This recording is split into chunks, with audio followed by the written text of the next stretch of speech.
Could Kabooms, color blasts, and other highly sought modern inserts be destined to have decreasing values as sports card hobbyists become more and more keenly aware of the realities of manufactured scarcity? Let's consider.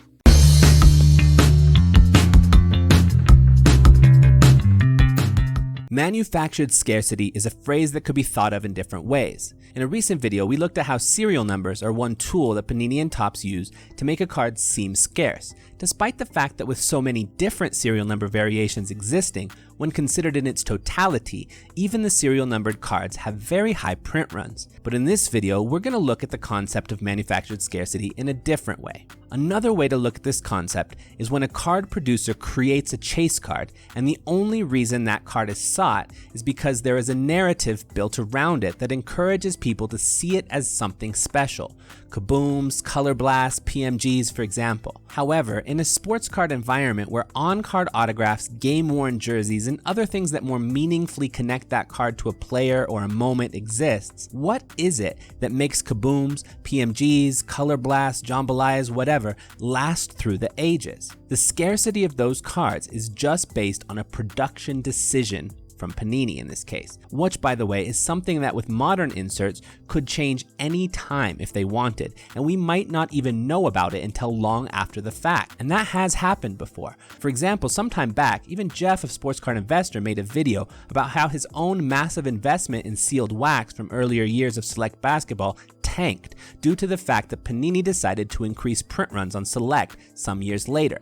Despite the fact that earlier years of Select had shorter print runs, after they increased their print runs in later years, it affected how those earlier years became perceived by the market at large, which created a decline in value even for those earlier years prior to the increased print runs. There is nothing at all that stops Kabooms or color blasts from meeting a similar fate, and when the actual print runs are numbers that aren't shared by Panini or Topps, it might not even be known about until a couple of years after the fact, and by that point, if you've got yourself invested in cards like that, it's already too late to do much about it. The scarcity of Kabooms and color blasts is a manufacturer's decision. That's it. A decision that could change at any moment. There is nothing inherently rare about those cards.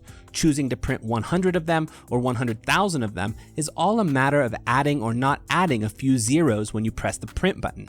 The same cannot be said about autograph cards or jersey patch cards.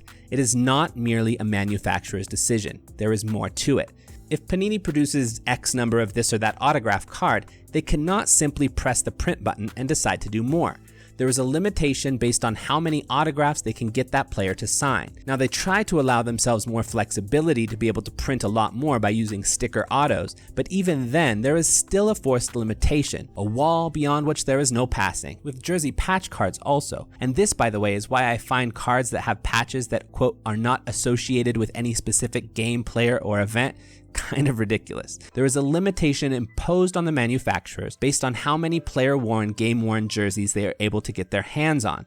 But in order to try to move beyond the limitations imposed upon them, they choose to use patches that are not connected to anything and could just as easily be cut-up jerseys they bought at their local Walmart. But because autograph cards and game-used jersey cards create actual limitations, these are the kinds of cards that have a kind of scarcity that is not just because of a manufacturer's decision. Panini cannot just hit the print button and get another big stash of game-used jerseys or autographs. There's a whole lot more to it than that. It makes that kind of scarcity more authentic, and I think that kind of scarcity makes for a card that is much more likely to hold longer-term value. Kabooms, color blasts, these don't have that. They just have, one, an artistic aesthetic that people at this point in time happen to like, which by the way isn't necessarily something that will stay true forever. Artistic tastes can very easily change over the generations. I mean, who can really believe that disco was ever a music taste that was adored by masses of people? I can't get my head around that one. They have relatively shorter print runs, or at least we are led to believe, but we actually don't know for certain due to a lack of manufacturer transparency. And three, they have a narrative currently surrounding them that is supported by a lot of voices in the community. But narratives can and do change over the years, so who knows where that'll be on down the road a bit. None of those three factors are things that scream to me long-term value. In fact, they tell me quite the opposite.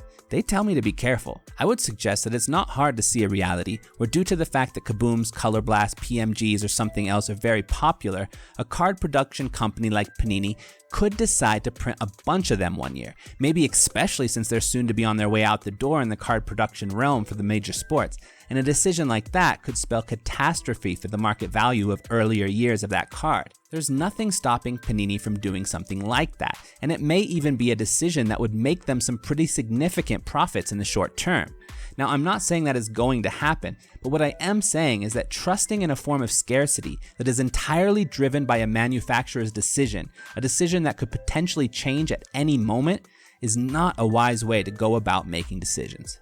But that's all for this video. Peace.